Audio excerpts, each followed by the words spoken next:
La veritat és que, en això discrepe d'Enric, és una magnífica realitat, això del vot universal, igual i secret, i gràcies que tenim aquest vot universal. Si ens salvem com a poble serà mentre la democràcia funcione. Si la democràcia no funciona, segurament no ens salvarem com a poble. Per tant, a partir d'aquesta realitat del futur d'aquest país en democràcia, hem de saber en quin país estem. I estem en un país de mínims, ens agrada o no. En un país de mínims. En un país que es castellanitza a marxes forçades. En un país desvertebrat. I si volem salvar el país s'ha de fer des de la democràcia i des del vot. I per tant necessitem punts de referència. Punts de referència que puguen connectar amb aquesta gent.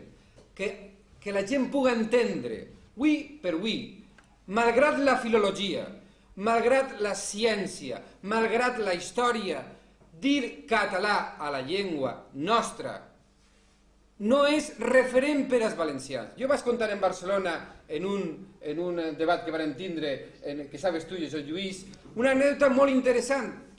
I perdoneu que sigui una anècdota molt personal i que em fa molta gràcia, però jo crec que val la pena contar-ho.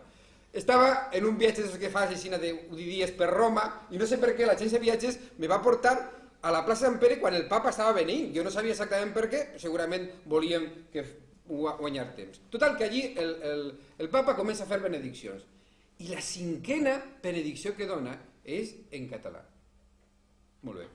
Quan acaba, el català vol dir jo vos beneís, una frase de no res, curtíssima. Jo me gire a uns patrimoni major de Sueca, que hi havia darrere meu, me gira i diu, què li ha paregut lo del papa? Jo estava esperant que digueren, home, no creia jo que el papa parlara també en valencià.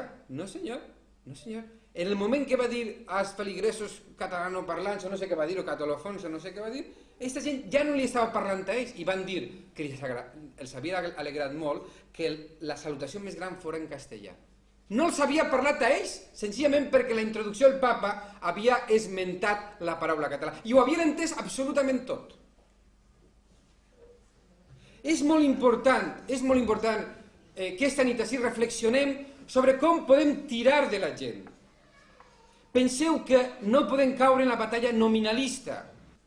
Podríem dir-li com li donem la gana. La idea de la unitat de la llengua no passa pel nom de la llengua. No caiguem en la batalla nominalista. Intentem que la gent recuperi la llengua, que la sentisca pròpia, que la parle més. Som 4 milions i hem d'aconseguir la majoria d'aquests 4 milions si volem realment fer d'aquest país un país en futur.